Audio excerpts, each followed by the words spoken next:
9 de la noche a la Central Europea, damos comienzo al cierre de Wall Street. Buenas noches, ¿cómo están? Y en directo nos tenemos que ir a la señal que nos llega desde la Casa Blanca, despacho Oval. Se ha celebrado una reunión entre el presidente francés Emmanuel Macron, que está en Washington.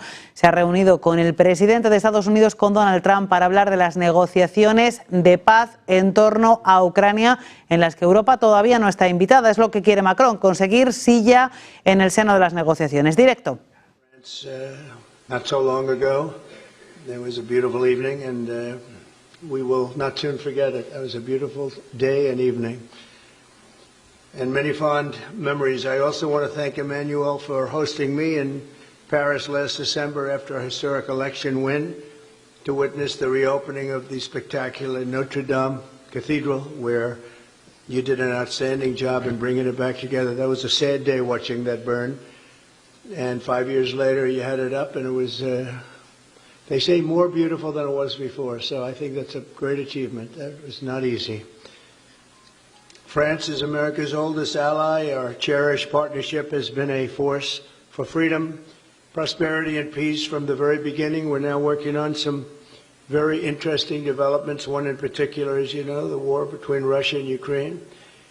In the American Revolution, French support helped us to seize our destiny as an independent nation. In the First and Second World Wars, our citizens shed blood together on the battlefields of Europe.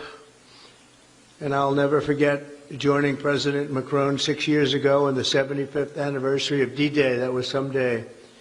The purpose of our meeting today is to end another battle, a really horrible one, a war, something that we haven't seen since the Second World War, that is ravaging European soil, the deadliest and most destructive conflict that one can imagine. I've seen the pictures, I've seen the satellite photos and lots of other photos, and it's a horrible thing that's happening. Thousands of people are dying a week. This very day is the third anniversary of the invasion of Ukraine, which would never have happened if I was president. That was not going to happen. The horrors of this gruesome and bloody war can scarcely be overestimated. Hundreds of thousands of people, Russians and Ukrainians in particular, have needlessly died. An entire generation of Ukrainians and Russian men has been decimated. 1,000-year-old cities have been turned into rubble. Those beautiful spires that you used to see there, they were most beautiful in the world, they say, are lying in heaps of rubble, blasted to smithereens. It's time to end this bloodletting and restore peace, and I think we're going to do it. We've had some great conversations, including with Russia. Since my return to the White House, we've made more progress toward that goal in 1 month than occurred in the past 3 years. And I've spoken with both President Putin and President Zelensky. And again, a lot of good things toward peace are happening, moving it, I think, pretty quickly. Last week, Secretary of State Marco Rubio, National Security Advisor Michael Waltz, and Special Envoy Steve Witkoff conducted successful talks in Saudi Arabia with the delegation from Russia, and I'd like to thank the Kingdom of Saudi Arabia and the King and Mohammed. Great people. They're really working hard to get this done. Our focus is on achieving a ceasefire as soon as possible and ultimately a permanent peace. My meeting with President Macron today was another important step forward in that sphere, because he's been very much involved right from the beginning in trying to get it over with, and we're going to get it done. I believe that Emmanuel agrees with me on many of the most important issues. Chief among them is this is the right time.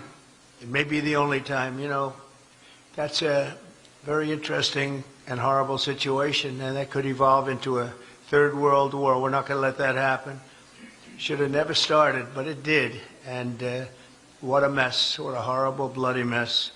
I'm also pleased that President Macron agrees that the cost and burden of securing the peace must be borne by the nations of Europe, not alone by the United States. And Europe must take that central role in assuring long-term security of Ukraine, which they want to do.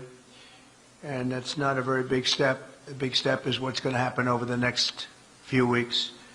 The United States has put up far more aid for Ukraine than any other nation. Hundreds of billions of dollars. We've spent more than 300 billion, and Europe has spent about 100 billion. That's a big difference, and at some point we should equalize. But hopefully we won't have to worry about that. We have other things happening that maybe take that out of the realm of necessity. And while we've given vast amounts of military aid and money in form of grants, much of Europe's contribution has been economic relief structured as loans for which they'll be repaid. Like the Europeans, I believe that taxpayers in the United States also deserve to recoup the colossal amounts of money that we've sent. The previous administration never even thought of that. They didn't think of a lot of things, like why did they let it start in the first place? That is why we must have an agreement with Ukraine on critical minerals and rare earths and various other things as security. And I think that that's happening. I think we've made a lot of progress. I had a report just given to me before walking in that we've made, Emmanuel, a great deal of progress toward getting that.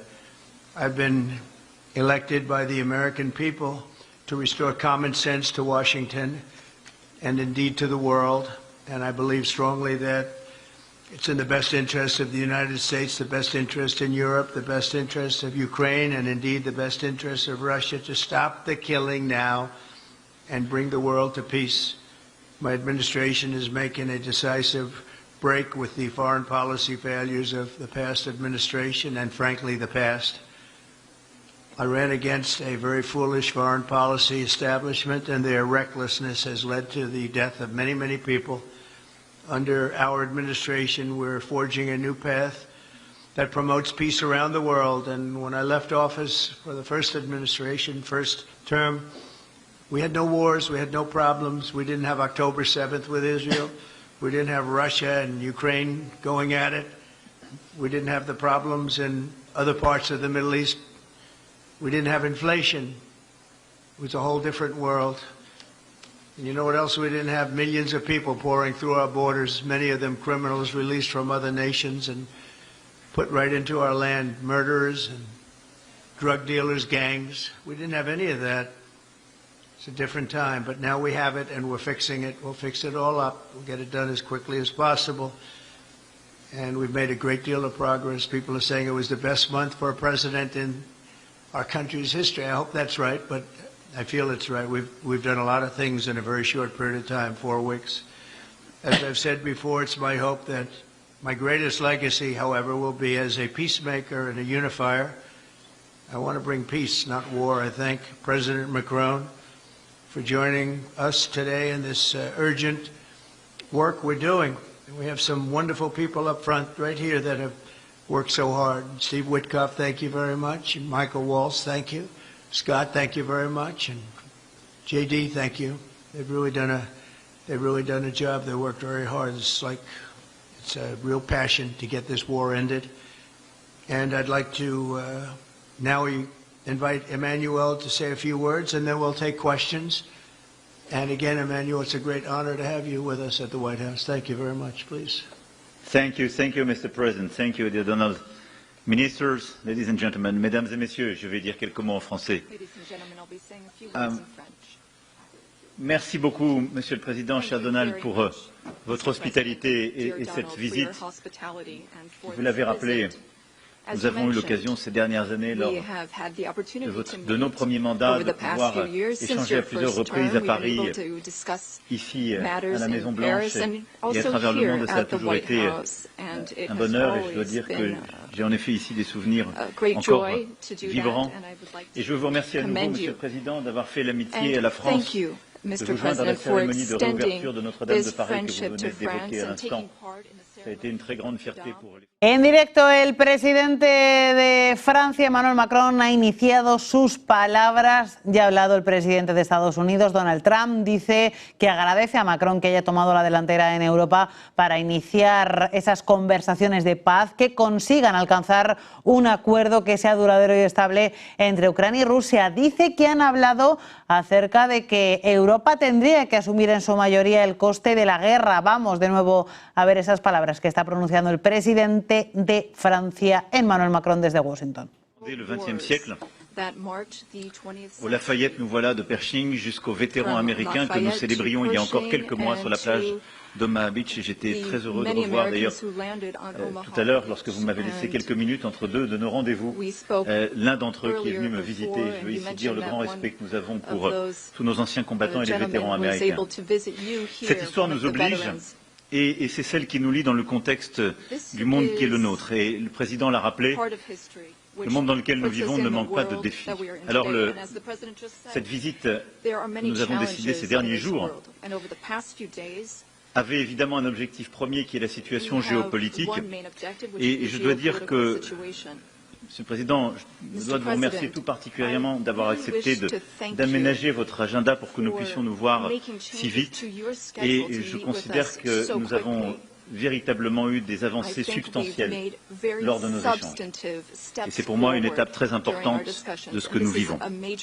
Nous avons ensemble partagé une visioconférence avec l'ensemble des dirigeants du G7 qui nous a permis, 3 ans après le début de la guerre d'agression, la deuxième phase de la guerre d'agression russe en Ukraine, de dire évidemment notre soutien au président Zelensky, au peuple ukrainien, mais aussi de partager notre volonté d'avoir une paix durable.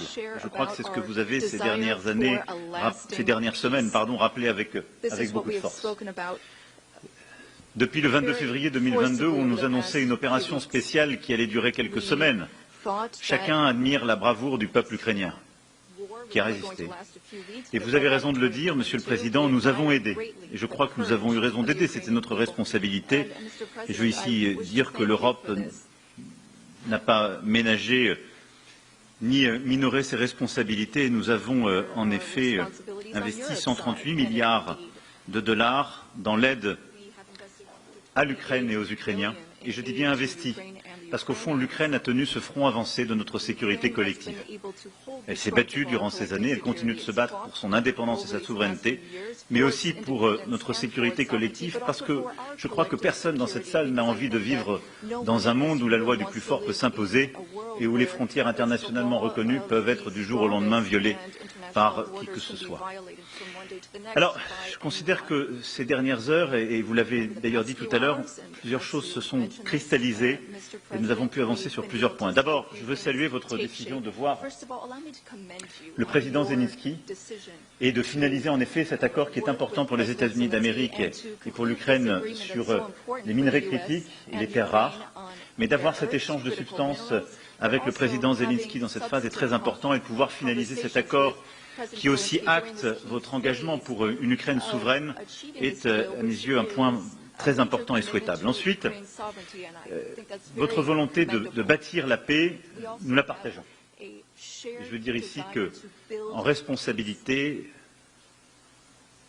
plus de 10 ans après le début de la guerre et l'agression en Crimée, et 3 ans jour pour jour après l'agression russe dans le Donbass, et je le rappelle aussi dans le nord du pays à l'époque, la paix est une nécessité pour sauver des vies, pour aussi faire revenir des prisonniers chez eux, faire revenir des familles et des enfants, car je n'oublie pas ce drame humanitaire qui touche aussi le peuple ukrainien. Et nous en avons longuement discuté avec le président et notre souhait qu'il puisse... Continúa esa comparecencia del presidente francés Emmanuel Macron. Macron y Trump convencidos de que se puede poner fin pronto a la guerra entre Rusia y Ucrania. Dicen ambos mandatarios que han avanzado en sus conversaciones, que ha habido sintonía entre ambos y que sobre la mesa hay varios asuntos como esos acuerdos sobre minerales y tierras raras, la presencia de tropas ucranianas, la presencia de tropas europeas en territorio ucraniano y también se ha hablado acerca de quién tiene que asumir el coste de la guerra. Habría dicho Trump que Macron está de acuerdo con que sea Europa. Of peace forces on Ukrainian soil, which are part of these security guarantees. Other countries are ready to join in this effort. Solidarity and support from the U.S. will be crucial to this, and I thank you, Mr. President, for beginning to work with us on this issue and the agreement that you are preparing to sign with Ukraine and with What makes you think you can trust Putin in those negotiations? Thank you. Look, I will never give any advice to President Trump. We have so that we ensure security and stability for Ukraine and for the entire region. And for us Europeans, this is an existential issue. We also spoke about these issues at length with the President. We've worked with President Zelensky and gotten to some of the details of the various phases of the negotiation. And we've also been able to speak about some of this work with our British partners to talk about deployments of peace forces on Ukrainian soil, which are part of these security guarantees. Other countries are ready to join in this effort. Solidarity and support from the U.S. will be crucial to this, and I thank you, Mr. President, for beginning to work with us on this issue and the agreement that you are preparing to sign with Ukraine and with all of these discussions we've had are very solid guarantees that we are understood and that we have the same wish, peace as soon as possible, lasting, solid peace for everyone. And the renewal of an international situation where we are all able to shoulder our responsibilities, Europeans shouldering their responsibilities alongside their American allies who will shoulder their own responsibilities. I also wanted to be very clear, Mr. President, about Europe's commitment. We have committed to building a lasting peace. As Europeans, we have committed to being stakeholders in these security guarantees. And we are also well aware that Europeans need to do more for security in Europe, for defense in Europe, and to more fairly share the security burden that your country's been carrying for so many years. Mr. President, you know how much friendship I show towards you and I have towards you since your first term. Europe is very clear-eyed about this. We know what we need to do as Europeans, given the threats surrounding us and the responsibilities that we must shoulder. We spoke about the Versailles Agenda, which allowed the Europeans to take a historic step and increase their investments. Europeans are ready to do even more and to go even farther. And several leaders said that to me before I came here to meet you. Mr. President, dear Donald, you spoke about this peace through strength. We fully share that because we must recognize the sacrifices made by the Ukrainian people and what we owe to them.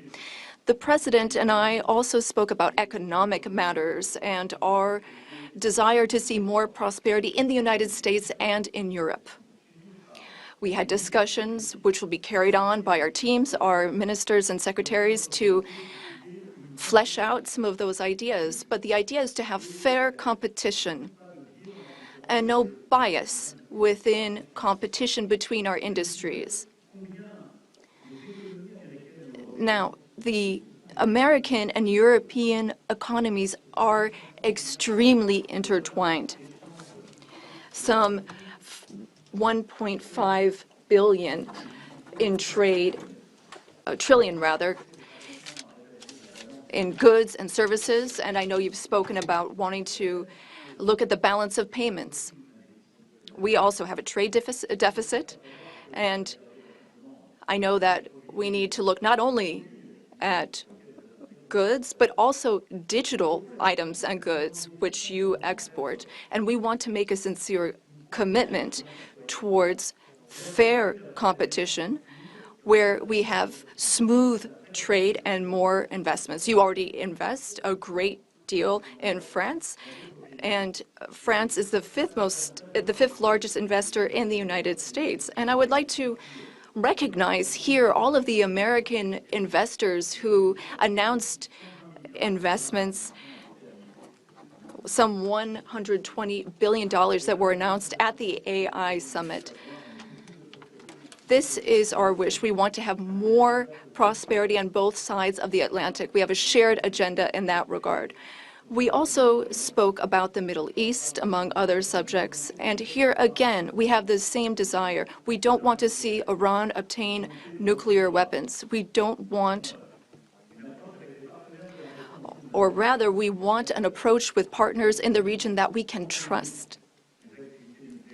Given Iran's nuclear activities, we want to limit its ballistic capabilities and avoid any type of regional destabilization. With respect to Syria and Iraq, we also share the same desire. We don't want to see Islamic terrorist groups resume any of their activities, because for some time our armies have very bravely been engaged in the Gulf, as you have led, and contributions have been significant and helped stability in the region. And I say this with great sincerity. France was affected by a terrorist attack in 2015, which was linked to the terrorist activity in Syria. And we are in that region at your side to work for more security. Ladies and gentlemen, we had extremely productive discussions this morning during the conference, and we spoke with our ministers and counselors and advisors. And I wish to say, after speaking with President Trump, I fully believe that there is a path forward. We share the same beliefs. We know what work needs to be done, and in the weeks to come, we will work on that. Our teams will come together in various formats to make sure that we have this solid, lasting peace with great strength. Mr. President, thank you so much for welcoming me here today. Thank you so much for these productive discussions and for your commitment. Thank you, dear Donald. Thank you, Emmanuel. Thank you. Okay, thank you very much. Brian, would you like to ask a question? Go ahead. Mr. President, welcome. President Trump. I just want to touch upon real quickly the Harvard poll that came out that had, thank you very much, the Harvard poll that came out had you up 9+ points, and all of your agenda that you ran on, you're accomplishing that. You got the support of the American people, including stopping the war in Ukraine. If you can comment on the latest Harvard poll, I'd appreciate that. Well, I was honored by it. It was a big poll, and it's usually a poll that leans on the other side of things, the other side of the world, so to speak. But the Harvard poll is a respected poll, and it has us not only leading, but leading by a lot, and leading on every single issue that we've talked about. And as I said, we've become the party of common sense, and I think that's a very important element now, common sense, because what's happening in the world and even in this country, some of the things that took place, many of them are now canceled, and the rest are being canceled as we speak. But we've moved very rapidly and I think very effectively. So I was honored by that poll. Thank you very much. Appreciate it. Go ahead, please, go ahead. Mr. President, you said before that you would like to see Russia. Yes, go ahead.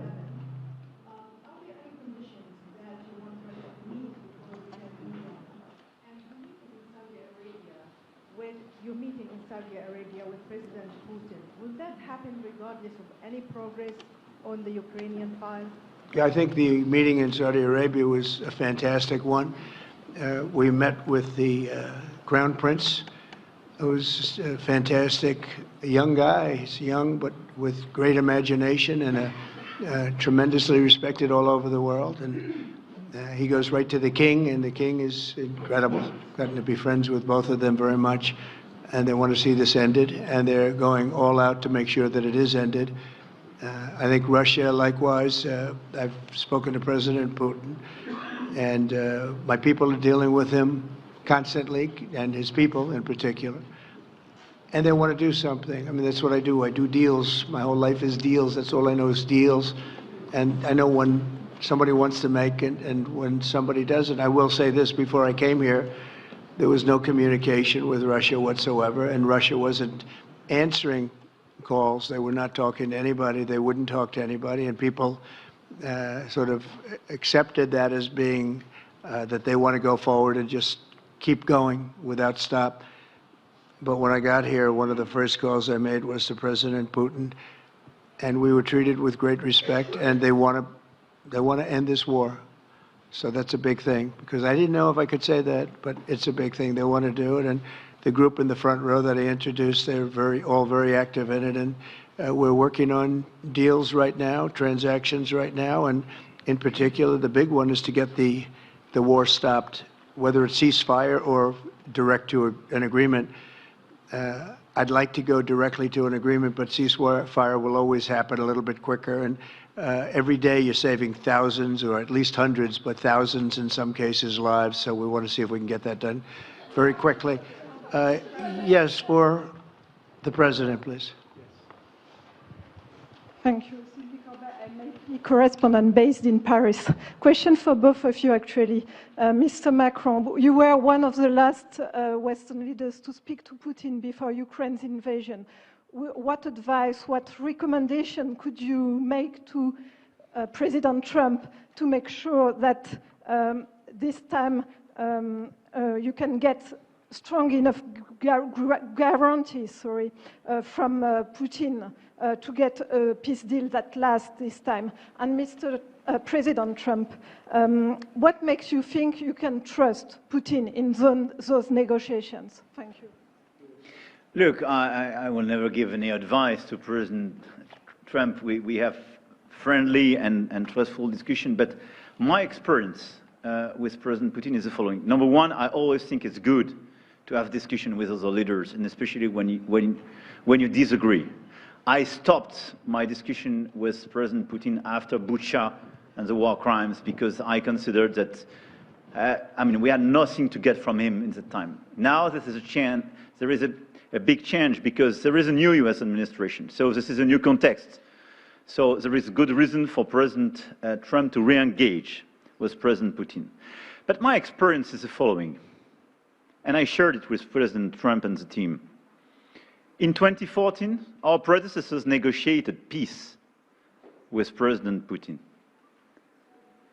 But because of the lack of guarantees, and especially security guarantees, President Putin violated this peace. And I had several discussions, especially at the beginning of 2022, several times, 7 hours with President Putin, 15 days before the launching of the attack. He denied everything, but we didn't have security guarantees. So this is why being strong and having deterrence capacities is the only way to be sure it will be respected. And I insisted on that, and this is why I believe that the US has the capacity to do so.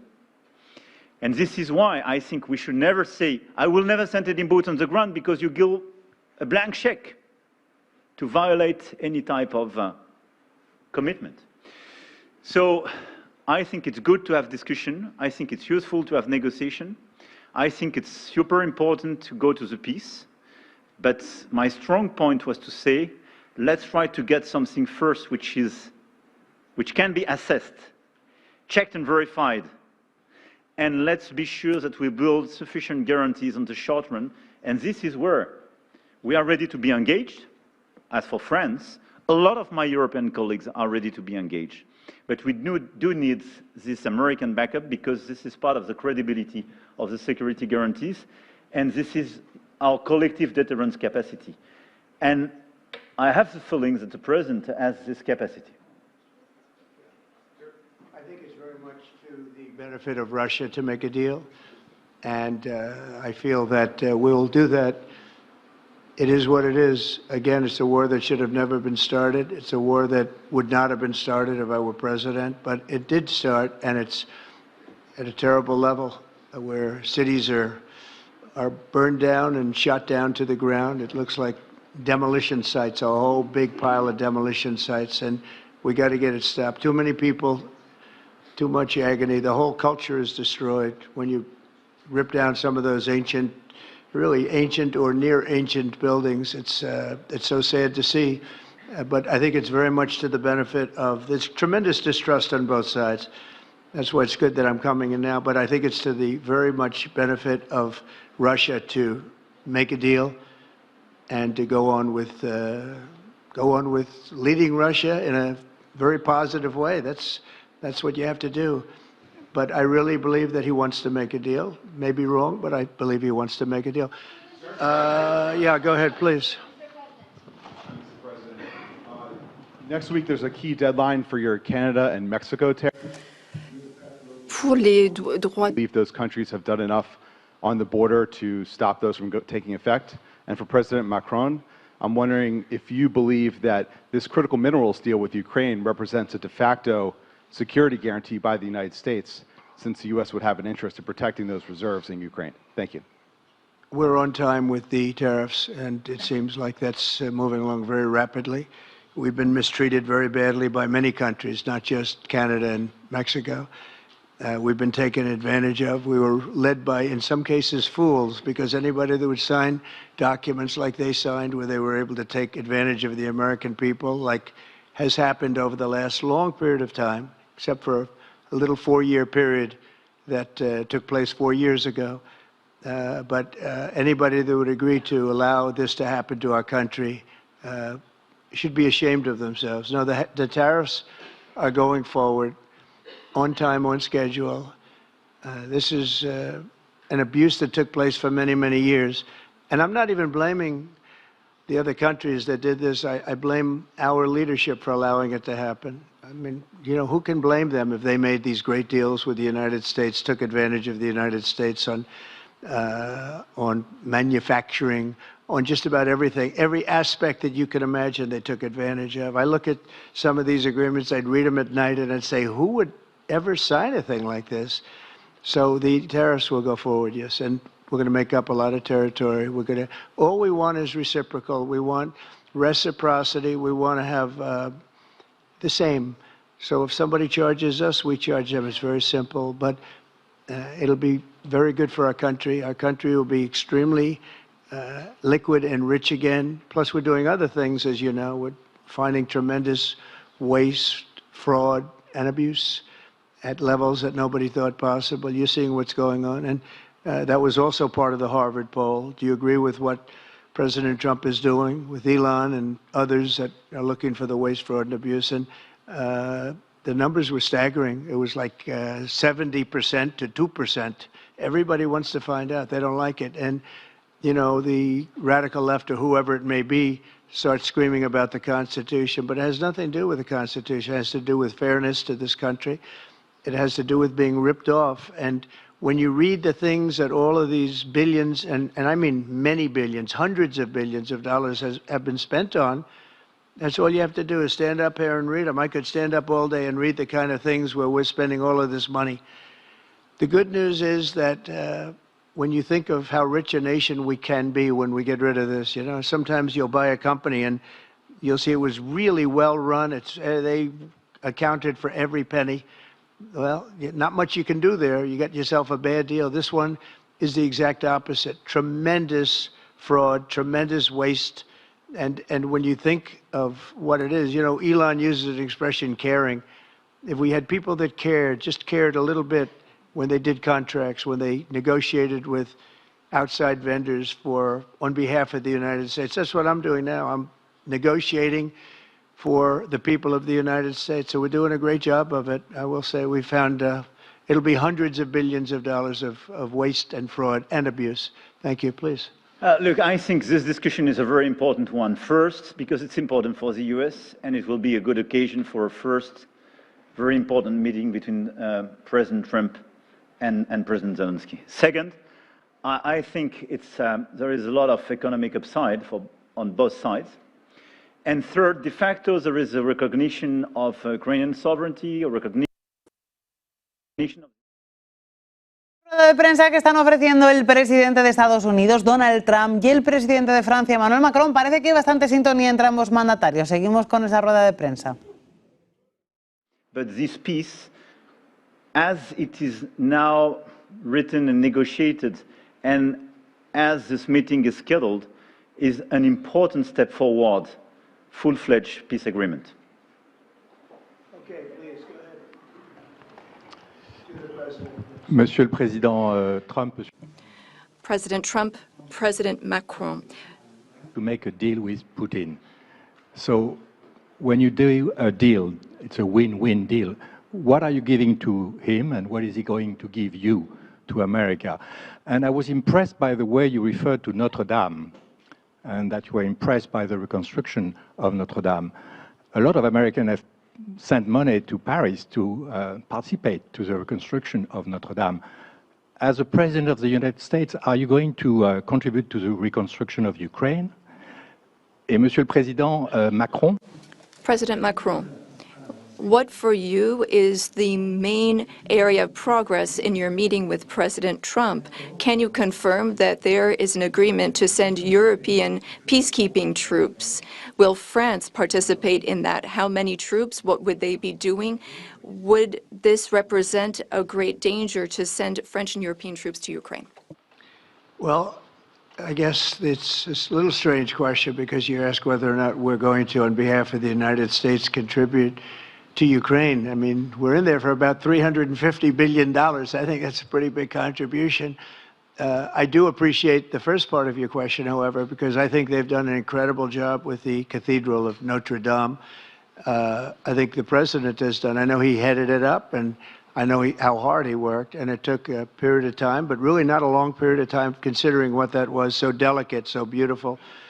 And I was there, and I saw the work, and I'm very good at construction. I know good construction. I know bad construction. They did a beautiful job, and this man has to be given a lot of credit for that. It's an incredible cathedral. Most people thought it couldn't be saved, and if it was, it would have to be built in a different form, and we didn't want to see a different form. We want to see the same form that you built. So I just want to congratulate you. That was an amazing job. I don't think you've gotten enough credit for it. Someday you will. Someday you will. Thank you, Donald. Merci beaucoup.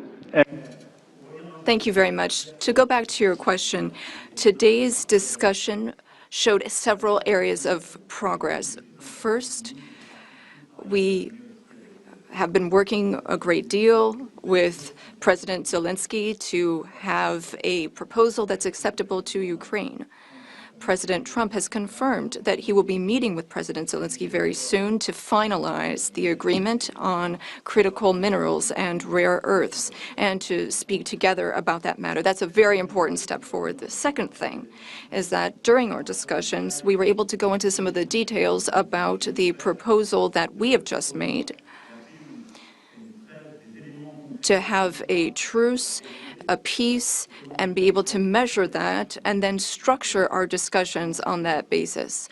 France and several other European countries, along with Ukraine, are hard at work to build this lasting peace with very specific points, including security guarantees, the territories that belong to Ukraine, the issue of reconstruction, the economy, and critical minerals. We've been able to go into the details of those proposals. The third area of progress, which really mark a turning point, is the fact that we were able to talk about the details of the security guarantees. And the president has shown this over the past few days, and he said so a moment ago. We want peace. He wants peace.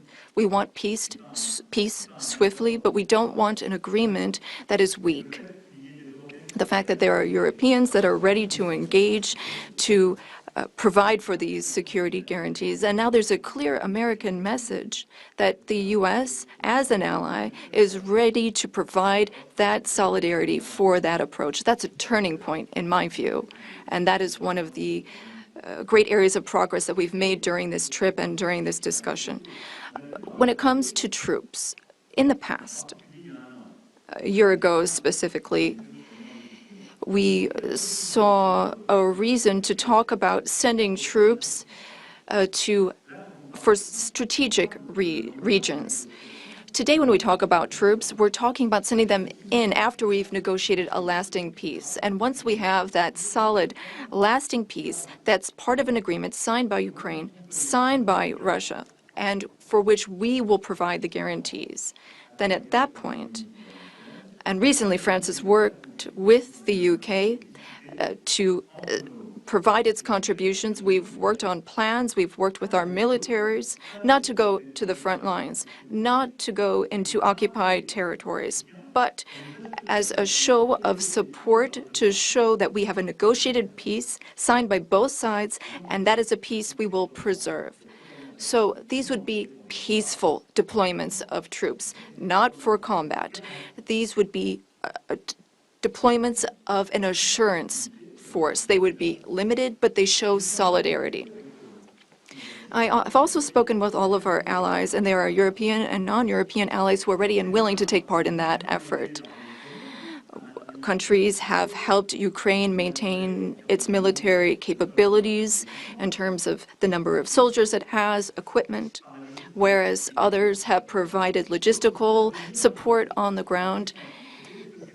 The question is whether or in what form the U.S. will contribute, and during our discussions, and during the discussions with Russia, we've understood that this would be acceptable to Russia, and that's a very important area of progress. And that means that in this context, the Europeans will shoulder their part of the burden, their share of the burden. We have a strong alliance that we've built over the decades. We have our solidarity, and we have deterrence capacities. What does it mean? Would it be dangerous? If there is an agreement signed by Ukraine and Russia, thanks to the efforts of President Trump, and if we provide the guarantees and Russia violates the agreement, then it would be in conflict with everyone who is engaged in the peace process. And that is a change. That was something we did not see in the past. That's not what we saw in 2014. So that is the real change that we're marking. We have this deterrence capacity on the American side. We have the capacity for engagement on the European side, and that's something we're going to continue working on together. It's not dangerous, but it's credible. It's less dangerous than things that could happen in the long term. And I think this is what we need to do to ensure security. And I say this very clearly. We're also talking about security for Europeans. I've been saying this for weeks now. If we do not guarantee the security of this territory within Europe, then how can we guarantee our own security for one and all?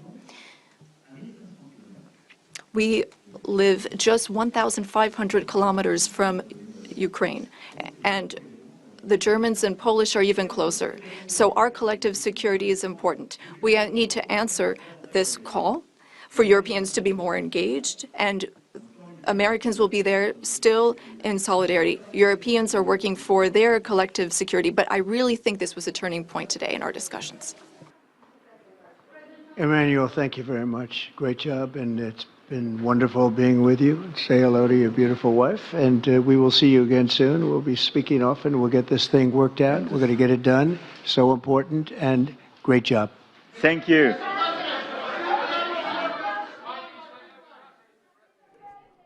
Pues en directo acaba de terminar esa rueda de prensa conjunta que han ofrecido el presidente de Francia, Emmanuel Macron, y el presidente de Estados Unidos, Donald Trump. Buena sintonía entre ambos mandatarios. Han hablado de la presencia de tropas europeas en territorio ucraniano, tropas pacificadoras, ha dicho Emmanuel Macron. Parece que hay sintonía sobre eso, también sobre la necesidad de firmar un acuerdo de tierras raras con Ucrania.